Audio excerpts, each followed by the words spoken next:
Let's start with the second one. So it says the focal length of a concave mirror is 30 centimeter. Find the position of the object in front of the mirror so that the image is 3 times the size of the object.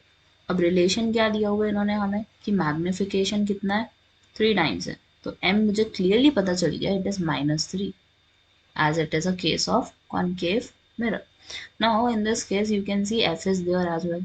F in this case is 30 centimetre और concave mirror का focus कहाँ पे होता है at the back of the mirror, तो मतलब वो भी क्या हो गया हमारा एक तरीके से इट इज नेगेटिव, क्योंकि कॉनकेव मिरर का हमेशा फोकस कहाँ पे होता है on the left side of the mirror.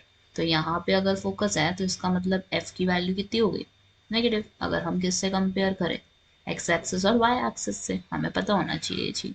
अब उसके बाद मैग्निफिकेशन तो -3 दी हुई है आपको, और वैसे मैग्निफिकेशन का फॉर्मूला क्या होता है it is -v/u is equal to -3।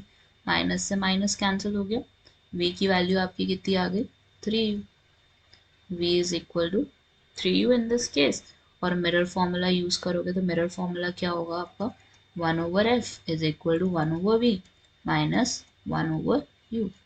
अब 1/f, f की जगह क्या रखोगे -30, v की वैल्यू कितनी है आपकी 3u और लास्ट वाली क्या है आपका u। So sorry in this case it must be plus क्योंकि हमारा मिरर है, ठीक है। अब यहाँ पे हमने क्या करना है u फाइंड आउट करना है, तो u कैसे फाइंड आउट किया जाएगा, you have to take the LCM again, और एलसीएम क्या होगा इस केस में 3u। फर्स्ट वाले को तो आपने कुछ नहीं छेड़ना, सेकंड वाले को आपने किससे मल्टीप्लाई करना है 3 से, so this would be 3 in this case minus 1/30.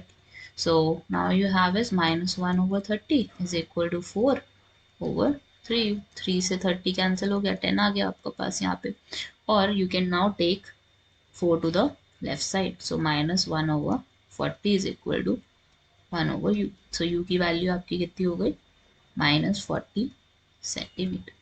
So yes, in this case, u, the position of the object is -40, मतलब हमें ऑब्जेक्ट को -40 पे रखना पड़ेगा ताकि फोकल लेंथ कितनी हो -30 की हो, और v कितना हो जाएगा इस केस में हमारा इट वुड बी -120, मतलब v तो और भी पीछे बनेगा, ठीक है। So yes, this is the answer for the second one. Now will be moving to the